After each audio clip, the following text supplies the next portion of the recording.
नमस्कार। हमारे खास कार्यक्रम एक खास मुलाकात में आपका स्वागत है। आज हमारे साथ में एक खास व्यक्ति हैं। वो वसई विरार में एक जानी मानी हस्ती है जिन्हें सभी लोग जानते हैं। सामाजिक स्तर पर उन्होंने काफ़ी कुछ काम किया है। वो संस्था के अध्यक्ष भी हैं। हम उनसे आपको मुलाकात करवा रहे हैं और आज हम जो चर्चा करने वाले हैं, आज हम उनसे सामाजिक जो समस्याएं थी जिसको लेकर उन्होंने लगातार जो है आवाज़ उठाई है, उस पर हम आज चर्चा करने वाले हैं। उसके अलावा राजनीतिक आने वाला समय जो है चुनाव का है, महानगर पालिका का चुनाव होने वाला है, उसके ऊपर भी हम चर्चा करेंगे। हमारे साथ में है विनय तिवारी जी, सलाम वसई संस्था के अध्यक्ष। तिवारी जी, हमारे खास कार्यक्रम में आपका स्वागत है। नमस्कार। तिवारी जी, आप पहले ये बताइए कि सलाम वसई सेवा संस्था के द्वारा अब तक आपने कितने मुद्दों को उठाया है और उसके अलावा किन मुद्दों को लेकर आपको उसका परिणाम मिला है? सलाम वसई सेवा संघ के बैनर के नीचे और एज ए समाज सेवक के हिसाब से मैंने करीबन 500 के ऊपर मुद्दे उठाए हैं आज तक जीवन में। उसमें काफ़ी हद तक कुछ सफलता मिली। अभी हमारा जो लेटेस्ट मुद्दा है, ये जो तुलिंज पुलिस स्टेशन है जो गटर के ऊपर है, इसके लिए आयुक्त को हम लोग पत्र दे करके जो आचोले रोड में जो सनशाइन के आगे जो जगह है वहाँ पर जो पुलिस स्टेशन एक चौकी बनी हुई है, उसके ऊपर ग्राउंड+3 पुलिस स्टेशन की मांग कर रहे हैं हम लोग।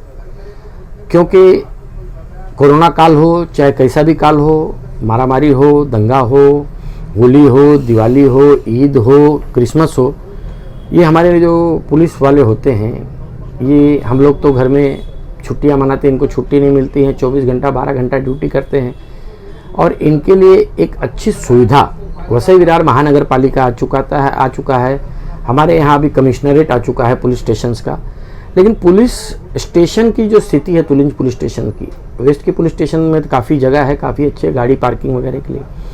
यहाँ पर बहुत ही दिक्कत होती है। कंप्लेनेंट को तो दिक्कत होती है, साथ में कर्मचारियों को भी बहुत दिक्कत हो रही है। इसीलिए अच्छे साफ सुथरे और अत्याधुनिक पुलिस स्टेशन की मांग हम लोग आयुक्त से करने वाले हैं। वो जो जगह है मेरे दिमाग में है, उसका फोटोग्राफ्स वगैरह लेकर के एक शिष्टमंडल जैसे आप जैसे अच्छे पत्रकार भाइयों को लेकर के हम लोग कमिश्नर जी से मिलेंगे, सदानंद दाते जी से। और सदानंद दाते जी जहाँ तक हो सकता है, मुझे उम्मीद है कि वो मेरे लिए नहीं तो कम से कम अपने पुलिस भाइयों के लिए उस पुलिस स्टेशन की मंजूरी दे देंगे। तिवारी जी, आप ये बताइए कि आपने इससे पहले संस्था के द्वारा आपने फ्लाईओवर का भी मुद्दा उठाया था। फ्लाईओवर का मुद्दा उठाया था। उस मामले में अब तक जो है आपको कितनी सफलता मिली है और उसका आपने कितना पाठपुरावा किया? फ्लाईओवर का जो मुद्दा है वो जिस समय मैंने उठाया था, आपको झूठ नहीं बोलूँगा, इसके बाद कोरोना काल आ गया, उसके बाद मैंने पाठपुरावा नहीं कर पाया। अभी क्या हो गया है कि कोरोना काल में हर एक व्यक्ति का जनजीवन अस्त व्यस्त हो गए और पैसे की वजह से और काम धंधा नहीं, किसी को ट्रेनें बंद थी, लोगों के गांव में आना जाना, अफवाहों का बाजार गर्म था। तो उस जो 10 महीने जो भारत के हर एक नागरिक का बीता है, वो बड़ा ही दुखदायी बीता है, जिसमें हमको केंद्र सरकार और राज्य सरकार से किसी से मदद नहीं मिली। केंद्र सरकार भी लाइट का बिल आप देख ही रहे हैं, उसमें हस्तक्षेप नहीं कर रहे। महाराष्ट्र शासन के अधिकार में जो महाराष्ट्र के लाइट बिलें हैं, वो इस टाइम पे 4-4, 5-5 गुना आया है। न सुनवाई हो रही है, न किसी का बिल कम हो रहा है। तो हर तरीके से लोगों की इसमें मरण हुई है। बहुत सारे ऐसे परिवार हैं जो लोग एक ही टाइम खाना खा करके गुजारा किए हैं। बहुत लोगों को स्कूल के फीस के अंदर भी हम लोगों को कोई रियायत नहीं मिली, न तो हमारे घर पट्टी में रियायत मिली, न तो हमको किसी तरीके का अनुदान मिला गया। तो ये कोरोना काल के अंदर अगर भारत जीतेगा तो ये दोनों सरकारें, महाराष्ट्र की सरकार और केंद्र सरकार, इसका क्रेडिट न लें तो अच्छा रहेगा। क्योंकि जनता को ही क्रेडिट मिलना चाहिए कि ऐसे बुरे काल में जनता ने और आप जो छोटी मोटी संस्थाएं हैं और जो छोटे मोटे समाज सेवक हैं और बड़े अच्छे समाज सेवक हैं, इन्होंने जो मदद की, इसकी वजह से जनता हमारी आज अपने पैरों पे खुद खड़ी है। तिवारी जी, आप ये बताइए कि एक आरोप आपके ऊपर ऐसा लगता है कि पहले आप जिस तरीके से उग्र होकर आप अपने मुद्दे जो उठाया करते थे, और जिस तरीके से आपने प्रमुखता से सामाजिक विषयों को उठाया करते थे, जब आपने बहुजन विकास आघाड़ी ज्वाइन किया, ज्वाइन करने के बाद आपकी वो उग्रता खत्म हो गई और आप जो मुद्दों को लेकर लड़ते थे वो लड़ाई अब नहीं कहीं दिखाई दे रही है और कहीं ना कहीं आपकी सामाजिक विषयों पर आपकी चुप्पी दिखाई दे रही है। क्या कहना चाहिए? नहीं, आपकी बातें काफ़ी हद तक सही भी है, इसको मैं झुठलाऊंगा भी नहीं। क्या है, उग्रता होने का ये समय नहीं है। ये समय ऐसा है कि लोगों को एक दूसरे को साथ में लेकर के चलने का है। लोग काफ़ी डरे हुए हैं, सहमे हुए हैं। अभी वैक्सीनेशन के बारे में भी बहुत सारे रूमर्स देखिए व्हाट्सएप, फेसबुक पे, सोशल मीडिया पे अलग अलग प्रकार के आ रहे हैं। तो उग्र होने का समय नहीं, और जब समय आएगा तो आपको पुराना विनय तिवारी पुराना वाला ही उग्र मिलेगा, एग्रेसिव आपको वही मिलेगा। लेकिन पिछले 1 साल से मैं कुछ उग्र नहीं हुआ हूँ, एग्रेसिव नहीं हुआ, इसके लिए तो मैं भी आपकी बातों को सहमत हूँ और समय आने पे फिर आप मेरा वही रूप देखेंगे। तिवारी जी, लेकिन कहा यह जाता है कि आप कहीं ना कहीं पार्टी ज्वाइन करने के बाद, बहुजन विकास आघाड़ी सत्ता में आने के बाद आपकी बातें जो है वो उठ नहीं पा रही हैं, तो उसके पीछे क्या कोई कारण है कि दबाया जाता है या आप अपना प्रशासन मतलब जो यहाँ की समस्या है उसके खिलाफ अपना बोलो, ऐसा कुछ है? बहुजन विकास आघाड़ी ने आज तक मेरे से ज़्यादा आप होशियार हैं, पत्रकार हैं, आयुक्त से लेकर के आपके पास हर एक व्यक्ति की बजाने की ताकत है जो मेरे में नहीं है। मैंने आपको सदन उदन में, महानगर पालिका में, पुलिस स्टेशन में प्रश्न बेबाकी से करते हुए देखा है, बिना डर और बिना खौफ के। तो क्या, मेरी बात तो छोड़ दीजिए, क्या आपको लगता है कि बहुजन विकास आघाड़ी ऐसी पार्टी है जो अपने कार्यकर्ताओं को दबाती है, या ये ऐसा कहीं आपने सुना है? और बहुजन विकास आघाड़ी का मैं कार्यकर्ता था, कार्यकर्ता हूँ और कार्यकर्ता रहूँगा। बीच में मेरी थोड़ी सी नाराज़गी थी, लोक नेता हितेंद्र जी ठाकुर, माननीय राजू जी पाटिल, क्षितिज ठाकुर हमारे युवा आमदार, आपसी मिसअंडरस्टैंडिंग थी, थोड़ी कुछ गलतियां मेरी भी थी, थोड़ी सी गलतियां मैं जिसके खिलाफ हुआ था उसकी भी थी। वो सारी चीज़ें एक परिवार की बात है, बहुजन विकास आघाड़ी के बैठा करके उसमें सेटलमेंट हो गया। रही बात है कि बीजेपी और शिवसेना से मेरी कभी नहीं जमी है। हमारे यहाँ पर सेंट्रल पार्क और ओसवाल नगरी में अगर इन दोनों पक्षों का कभी किसी ने डट कर विरोध किया है तो मैं ही करता आया हूं और भविष्य में भी करता रहूंगा। आपको आपके जिस जगह पर आप यहाँ पर बैठे हुए हैं, यहीं पर कुछ दूरी पर यहाँ पर एक ग्राउंड है जिस पर कई सालों से इस पर का मामला चल रहा है, लेकिन उससे आज तक महानगर पालिका को हैंडओवर नहीं किया गया है। जो उसका विकास होना चाहिए, जो ग्राउंड का, वो विकास नहीं हो पा रहा है। उस ग्राउंड का कैसा है कि उस ग्राउंड के ऊपर 98 में ये ग्राउंड का रिजर्वेशन कैंसिल हो गया था। मैंने इसके ऊपर केस फाइल कर करके, मेरे पास फाइल भी पड़ी हुई है, उसके ऊपर केस फाइल करके सारे सोसाइटियों का सपोर्ट लेकर के उसके ऊपर भरत शाह जो डायमंड किंग है, वो राकेश चौधरी, मुकेश चौधरी, इनके खिलाफ मैं लड़ करके उस ग्राउंड को बनवाया। और आप मानेंगे नहीं कि उस ग्राउंड का भूमि पूजन भी मेरे हाथों ही हुआ। उस ग्राउंड में जो खर्चे हुए थे वो मानिक लैंड डेवलपमेंट कॉरपोरेशंस वाले ने ही किए थे। अब चूंकि मानिक लैंड डेवलपमेंट कॉरपोरेशंस वाले लोगों ने इस ग्राउंड का नहीं, पूरे सेंट्रल पार्क का राइट्स दे दिया है, एक अपने मित्र बिल्डर को ही दिया हुआ है, अपने अच्छे शुभचिंतक को दिया हुआ है। और जब तक कि उनको ये जो TDR वगैरह इनका जो मैटर है ये क्लियर नहीं हो जाता है, जब तक कोई रास्ते जो थे हमारे, ये सामने वाला रोड है 80-60 फुट, सामने वाला रोड है हमारा 90 फुट 90 फुट का है, प्लस ये जो गार्डन है और ये स्कूल है, हमारे सेंट्रल पार्क के 82 प्लॉट्स में आते हैं। इस 82 प्लॉट्स के अंदर इनका TDR जो भी है वो अगर उनको मिल जाएगा उस वक्त ये गार्डन को हैंडओवर कर दिया जाएगा। हालांकि हर चुनाव में ये गार्डन का मुद्दा उठा है, हमारे लोक नेता हितेंद्र जी ठाकुर तक ये बात गई है, क्षितिज ठाकुर जी तक भी बात गई है। लेकिन क्या होता है कि जब तक जिसके पास उस गार्डन का राइट्स है वो नगर पालिका को हैंडओवर न करे, तब तक नगर पालिका, हम लोग प्रशासन से तब तक उस पर दबाव नहीं डाल सकते।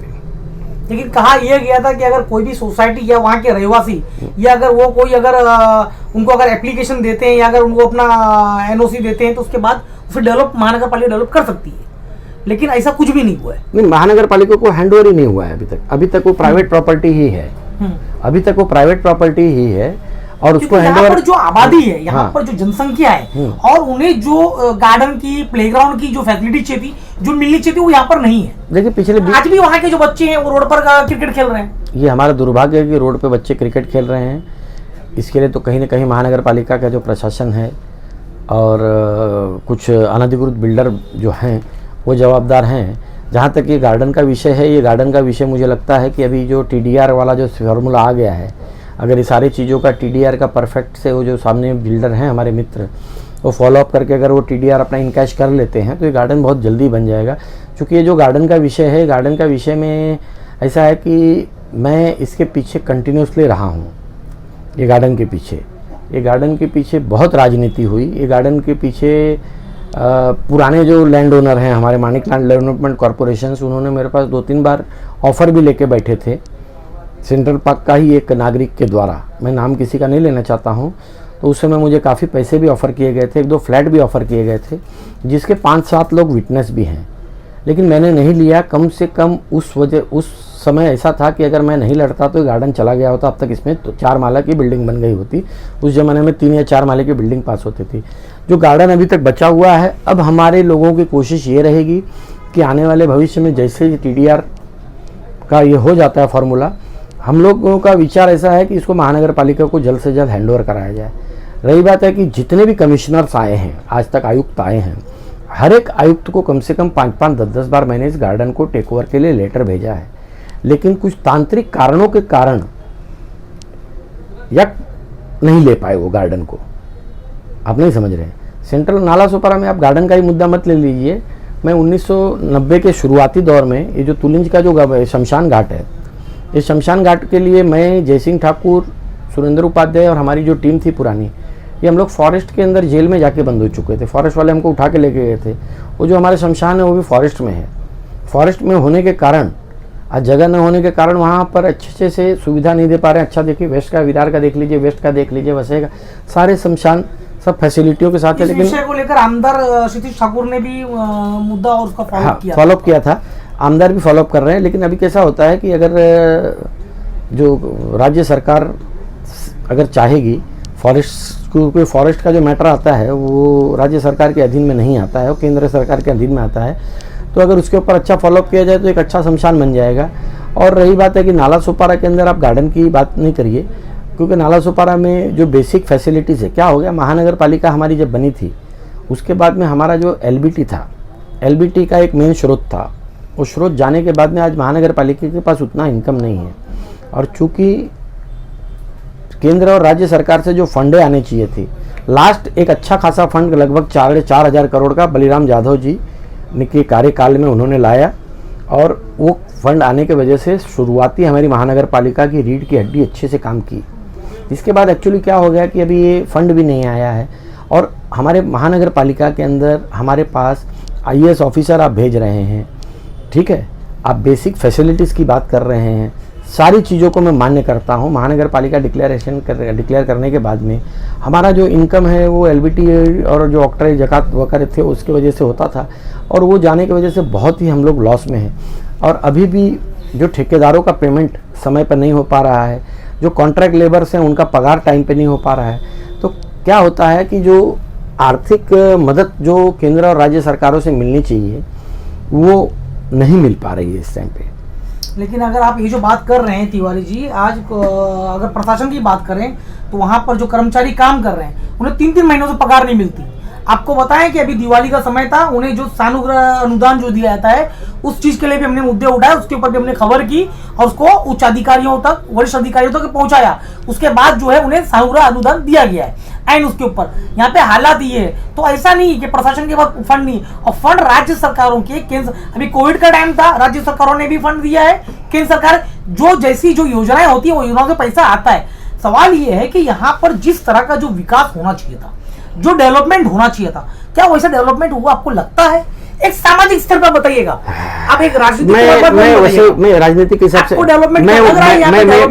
मैं नाला सोपारा में आया था 1989 में, और 89 से 1990 आया, फिर बाद में 2000 आया, फिर 2010 आया, 2020 आया। तो मैं यहाँ के राजनीति में बराबर का सक्रिय रहा हूँ। हर उस मुद्दे को, छोटे से पानी कनेक्शन से लेके घर पट्टी से सारे ये जो उनके प्रोसीजर, इनसे वाकिफ़ हूँ। मैं एक साधारण आपको उदाहरण देना चाहता हूँ कि आप यूपी से हैं, मैं यूपी से हूँ। मेरी जन्मभूमि भले वसई विरार ना हो, लेकिन मेरी 30 साल से कर्मभूमि यही है। और मेरी जन्मभूमि मैं बम्बई को ही मानता हूँ, महाराष्ट्र को ही मानता हूँ। मुंबई महानगर पालिका, कल्याण डोंबिवली महानगर पालिका, भिवंडी निज़ामपुर महानगर पालिका को, और आप नवी मुंबई महानगर पालिका में अगर आप जा करके वहाँ की सारी फैसिलिटीज़ को देखेंगे, उसके मुकाबले यहाँ पर काफ़ी ज़्यादा विकास हुआ है। आज अपने पास लोगों को बेसिक जो होती है फर्स्ट एड के लिए, यहाँ पर सरकारी अस्पताल नहीं थे। जो सरकार के जो अस्पताल जो गांव वाले थे, वहाँ पर कैसे काम होता है आपको मालूम है, कभी डॉक्टर मिले ही नहीं। आज अपने अस्पतालें खुद से खाली आप उसी की क्यों ले रहे हैं? आप अगर उसकी बात कर रहे हैं तो महानगर पालिका के जो अस्पताल हैं वहाँ पर क्या फैसिलिटी है? वहां पर मरीज जाते हैं, सुबह से आके बैठे रहते हैं, डॉक्टरों को पता नहीं होता है। दूसरी बात, आज तक MRI CT स्कैन की सुविधा नहीं है। एक्सरे मशीनें हमेशा खराब पड़ी रहती है। डॉक्टर का जो समय होता है वो समय पे आते नहीं है। जो डॉक्टर आते भी हैं, जो पेशेंट सुबह से आके बैठे हुए हैं, उन्हें दोपहर में डॉक्टर आते हैं, दोपहर में चेकअप करते हैं, उसके बाद जो दवाइयां लिखते हैं। एक गरीब आदमी जो महानगर पालिका हॉस्पिटल में जाता है, वो वहां पर जाता है, तो वहां पर जब डॉक्टर आते हैं तो डॉक्टर अपना जो उन्हें दवाइयां लिखे देते हैं, वो दवाइयां अधिकतर जो है बाहर की दवाइयां होती हैं। आपकी बात 700-800 रुपए की दवाइयां होती है। आपकी बातों को मैं नकारूंगा। आप बताइए, 100 बेड के हॉस्पिटल की आज मांग कई सालों से हो रही है, आज तक 100 बेड का हॉस्पिटल नहीं बन पाया है। बताइए, विकास किसे विकास आपको? जो बेसिक सुविधाएं हैं, बेसिक सुविधाएं क्या होता है, अगर आप जो स्थानिक पार्टी है हमारी बहुजन विकास आघाड़ी, इसके विरोध वाला चश्मा निकाल करके और आप एक सेकुलर चश्मा, जिसमें आप न्याय आपको जो दिखता है वो वाला चश्मा पहनेंगे, जिसमें आपको सब पारदर्शी दिखे, तब आपको बहुजन विकास आघाड़ी का विकास दिखेगा। अगर आप बहुजन विकास आघाड़ी की एक्सरे वाला गॉगल पहन के बहुजन विकास आघाड़ी और यहाँ के स्थानिक इसके का नेगेटिविटी और इनके कमियां निकालने जाएंगे, मेरी बात नहीं सुनिए, तो एक चश्मे का नहीं, मेरी बात सुनिए। आज ये रास्ते कैसे थे? जिस चीज आपको बताया, ये अस्पताल नागिनदास में जो हॉस्पिटल बना हुआ है, बलिराम जाधव थे, और उसका कंटिन्यू हमने भी लगातार कई पत्रकार, आप जानते हैं कि यहाँ पर कई यहाँ के सामाजिक विषयों को लेकर पत्रकार कई विषय हमेशा लिखते रहते हैं, उठाते रहते हैं। आप उठाते हैं ज्यादा, कई लोग उठाते हैं, खाली हमारी बात नहीं है। विनय जी, आपको बताएं कि यही नागिनदास हॉस्पिटल के लिए, महानगर पालिका हॉस्पिटल के लिए जो सुविधाएं होनी चाहिए थी, जो मांग थी, वो चीज नहीं हो पाई। वो आज भी वही हालात है। आज भी तिवारी जी, आपके पास भी लोग आते होंगे, आज भी मरीजों को मुंबई रेफर किया जाता है, तो क्या सुविधाएं दी जा रही है? नहीं, मुंबई का जो KEM हॉस्पिटल जो है, मुंबई का जो KEM हॉस्पिटल है, वो एशिया में 1 नंबर पे हॉस्पिटल है। एक बात बता देता हूँ, तो मुंबई का जो KEM हॉस्पिटल है वो एशिया के अंदर, मुंबई के अंदर हमारे यूपी से, आपके जलगांव से, नागपुर से, कोल्हापुर से, सोलापुर से, कोकण से, मालवण से, और आप महाराष्ट्र के गांव खेड़े से लोग आके इलाज कराते हैं। अगर KEM हॉस्पिटल जो है, जिस तरीके से इंडिया में एक ही ताजमहल है, कुतुब मीनार एक ही है, 4 मीनार एक ही है, वैसे ही महाराष्ट्र के अंदर नहीं, हिंदुस्तान के अंदर KEM अपने आप में एक अलग अस्पताल है।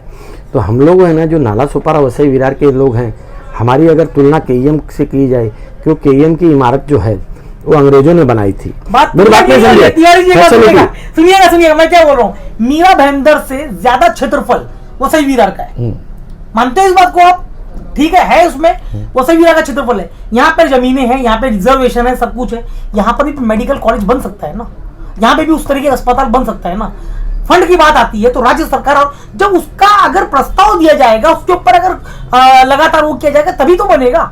तो मांगी नहीं की गई, आज तक 100 बेड का हॉस्पिटल नहीं बन पाया। अभी खासदार और मंत्री आए थे, उन्होंने उद्घाटन किया है, जो वसई का हॉस्पिटल उसी को जो है अपना क्या उसके पीछे जो है उसको विस्तार करके उसको बनाया जा रहा है। देखो, खासदार और मंत्री, तो एक चीज कहना ये है, ये बात नहीं, और हम विकास से इनकार भी नहीं कर रहे, हम उसके ऊपर वो भी नहीं कर रहे। हमारा कहने मतलब कि जो आज जिस तरीके का विकास होना चाहिए, जो चीजें यहाँ पे बेसिक जो सुविधाएं होनी चाहिए, वो क्या आप मानते हो? तिवारी जी, सामाजिक स्तर पर आप बात करिए, अब अपना एक पॉलिटिकल बात मत ना करिए। देखिए, जहाँ पर कुछ नहीं था, हमारे पास नगर पालिका थी, पहले नगर परिषद थी, फिर नगर परिषद पालिका बनी, नगर पालिका परिषद बनी, फिर महानगर पालिका आई। महानगर पालिका आने के बाद में गांव के मुद्दे नहीं समझ रहे हो, ये विरोधियों ने कौन सा काम किया? आप हमारे ऊपर आप आरोप लगाते हो, विरोधी पक्ष नेता बने, इन लोगों ने आज तक इसका कट के विरोध क्यों नहीं किया?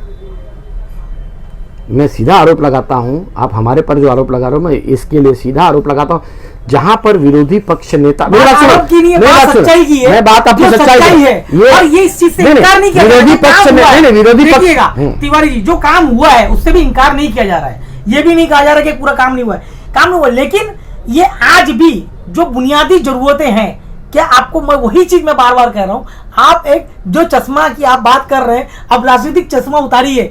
आप पहले जिस तरीके से तिवारी जो उग्र थे, जिस तरीके से आप प्रमुखता से मुद्दे उठाते थे, वैसे आप बताइए कि आज जो बुनियादी जो जरूरतें थी, क्या वो आज मिल रही हैं? मिली हैं वसई वीरर को?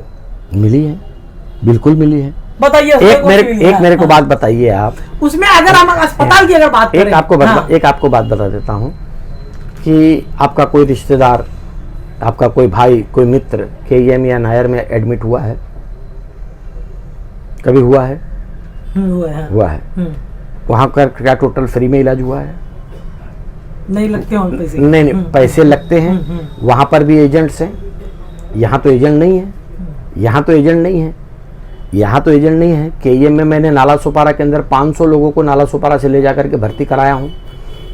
मुझे KEM के अंदर भी एजेंट की जरूरत पड़ी है। हमारे सेंट्रल पार्क का प्रोमिनेंट कार्यकर्ता, उसके पिताजी 10 दिन से पैर का एक्सीडेंट हो गया था, साइकिल से गिर गए थे, 10 दिन तक अस्पताल के ऊपर लेटे थे, ऑपरेशन थिएटर में नहीं ले रहा था। मैं जब KEM हॉस्पिटल में गया, यूनियन लीडर से मिला, जब उससे बात किया, जब सारे हमारे टर्म्स एंड कंडीशंस जब तय हो गए, तो उसने इमीडिएटली उनको ऑपरेशन थिएटर में लेकर के उनका ऑपरेशन किया गया। तो ऐसा नहीं है जो, लेकिन स्टील के रॉड्स और दवा, ये सारी चीज़ों का हमको बाहर से पेमेंट करके लाना पड़ा है। लेकिन वहाँ पर आदमी खुश क्यों रहता है KEM से, कि अगर बाहर के डॉक्टरों ने अगर 2 लाख रुपए का कोटेशन दिया है तो वहाँ 60-70 हज़ार रुपये में काम हो जाता है। आप भगवती हॉस्पिटल के अंदर आप जा करके देख लीजिए, कुत्ता काटने के बाद में हमारे नज़दीकी जो हॉस्पिटल है बोरीवली का भगवती हॉस्पिटल है। चूँकि मैं एक पशु प्रेमी हूँ और मैं एनिमल वेलफेयर से संबंधित रखता हूँ, हमारे यहाँ अगर कुत्ता काटता है तो उसको एम्बुलेंस से भगवती हॉस्पिटल में भेजता हूँ। तो भगवती हॉस्पिटल के अंदर भी नाला सोपारा से आए हो, विरार से आए हो, ठीक है, अगर वहीं पे गांधी जी का आईना दिखा दो तो तुरंत आपका इंजेक्शन वैक्सीनेशन चालू हो जाता है, जो एंटी रेबीज जिसको बोलते हैं। KEM हॉस्पिटल में देख लीजिए, चाहे नायर हॉस्पिटल में देख लीजिए, आप कल्याण डोंबिवली में, क्या आप वसई विरार से बड़ा हॉस्पिटल है उनके पास? है क्या? मीरा भाईंदर में वसई विरार से ज्यादा फैसिलिटी दिए हैं क्या? भिवंडी निजामपुर में है क्या? आप देख लीजिए, मीरा भाईंदर के लोग, भिवंडी के लोग, कल्याण डोंबिवली के लोग, आपको बता देता हूं, नवी मुंबई के लोग और वसई विरार शहर महानगर पालिका इर्द गिर्द जो शहरें बसे हैं, ये सारे लोगों का लास्ट में KEM हॉस्पिटल, नायर हॉस्पिटल, शताब्दी हॉस्पिटल, यही हॉस्पिटल में जाना पड़ता है। हम लोग बहुजन विकास आघाड़ी, हम लोग मानते हैं, हम लोगों ने यहाँ पर 35 सालों से राज किया, लेकिन वहाँ पर तो जो कल्याण डोंबिवली में देख लो, चाहे मीरा भाईंदर में देख लो, ऐसे ऐसे लोगों ने महानगर पालिका पे कब्जा किया है जिनकी सरकारें केंद्र में भी थी, राज्य में भी थी। आप नहीं समझ रहे हो। लेकिन हम लोगों को बोलना आसान होता है, लेकिन कार्यकाल में अगर बैठना, अभी अब मैं पत्रकार हूँ, आप, मैं जब आपके टेबल पे बैठूंगा मुझे लगेगा बड़ा आप आसानी से काम कर रहे हो, लेकिन आपके दिमाग में क्या चल रहा है, आप कैसे प्रश्न करते हो, आप कैसे पेपर निकालते हो, आप कैसे ये करते हो, जब मैं आपके टेबल पे बैठूंगा तब मुझे उस चीज़ का एहसास होगा। आप पत्रकार हो, ये सब चीज जड़ें उखाड़ना, ये सारे चीज नहीं जड़ें उखाड़ना, मेरी पूरी बात हो जाए। आप विषय को मोड़ नहीं रहा। मेरा आपका इन्वेस्टिगेशन, मेरा मेन वो था कि आप कल्याण, मैंने आपको बताया कि हम मुंबई से कंपेयर नहीं कर रहे हैं। मुंबई आज 100 साल से ज्यादा हो गई जो महानगर पालिका है, हम और नवी मुंबई की हम कंपेयर नहीं कर रहे हैं। हम बस मीरा भाईंदर से हम कंपेयर कर सकते हैं, ठीक है, बहुत ज्यादा हम इनसे वो नहीं है। 2009 में महानगर पालिका स्थापना हुई थी। हमारा कहना ये है कि क्षेत्रफल में मीरा भाईंदर से वसई विरार बड़ा है। यहाँ पर 100 बेड के हॉस्पिटल की, सुपर स्पेशलिटी हॉस्पिटल की मांग की जाती रही है, जो आज तक नहीं बन पाया। ऐसी देखिए 5 ब्रिज आज भी प्रस्तावित है, आज भी उसका काम नहीं हो पाया। 5 ब्रिज है, वो सही विरार में 5 ब्रिज बनने, ठीक है, वो नहीं हो पाया। ऐसी कई चीजें हैं, कई योजनाएं हैं जो प्रलंबित हैं, वो अब तक नहीं हो पाया है। अगर हम और दूसरी चीजों को लेवे, रोड की अगर आप बात कर लीजिए, हम रोड की बात करते हैं, क्योंकि ज्यादातर क्या होता है कि रोड बन रहे हैं, रोड के ऊपर नगर सेवकों यही होता है कि काम हुआ, उसके बाद उन्होंने बैनर पोस्टर लगा दिया, यही चीज हो रही है। आज आपकी जो क्षेत्र है, आपके क्षेत्र में खड्डों की क्या दशा है? खड्डे, देखिए खड्डे तो महानगर पालिका बनाने के बाद में आज हमारे यहाँ टैंकर चलते हैं, मटेरियल के भी अच्छे हैं, डंपर्स हैं। खड्डे और मच्छर, कॉकरोचेस और ये जो छोटे मोटे जो काम की आप बात कर रहे हैं, ये सदियों से चलता आया है, एक परंपरा बनी हुई है। और आज तक ऐसा रोड तो बना ही नहीं है पूरे वर्ल्ड में जिसकी कम से कम 5 साल 10 साल की गारंटी दी जा सके। ऐसा मटेरियल बना ही नहीं है रोड का। अब ये जो ट्रैफिक होता है या ये खड्डे होते हैं, ये महानगर पालिका का स्टाफ आके तो करता नहीं है, जनता हमारे तुम्हारे जैसे लोग ही करते हैं। आप नहीं समझ रहे हो। गणपति आया है तो हम लोग रास्ते के ऊपर जो है बाम्बू गाड़ देते हैं, नवरात्रि में बाम्बू गाड़ देते हैं, बैनर लगाने के लिए बाम्बू गाड़ देते हैं, राम कथा है बाम्बू गाड़ देते हैं। फिर बाम्बू जब वो उखड़ जाता है तो वहां पर से जो है वो अपना ग्रिप छोड़ करके खड्डे होते हैं। लेकिन तिवारी जी, यही सब मुद्दे आप पहले उठाया करते थे, आज आप आज भी उठा रहा हूं। आज पार्टी में आने के बाद आप ये सब विषयों को नहीं बोल पा रहे हैं। नहीं, खड्डे के ऊपर तो जो है ना आज भी बोल रहा हूँ ना मैं। आज मीरा भयंकर में देखिए, इंटरनल जो रोड है वहां पे आरसीसी रोड बन रहा है, लेकिन वसई विरार में आज भी एक भी आरसीसी रोड नहीं बनाया गया। आप सामाजिक स्तर पे, सामाजिक कार्यकर्ता के हिसाब से इसके बारे में क्या कहना चाहोगे? ऐसा है कि आरसीसी रोड जो है ना यहाँ पर, आप नहीं समझ रहे हो, आरसीसी रोड भी यहाँ पर समय आने पर बनेगा। मेरी बात नहीं समझे। अभी तो कैसा था आपको बता देता हूँ, 2021 तक तो सिडको का आराखड़ा चेंज नहीं होने वाला है। तो सिडको वाले जो विलासराव देशमुख जो करके गए थे, सिडको का रहेगा। हमारे चैनल सेफ न्यूज़ लाइव पे अपने व्यापार एवं सेवा से संबंधित विज्ञापन हेतु मोबाइल नंबर 7385952786 अथवा 7738267786 पर संपर्क करें।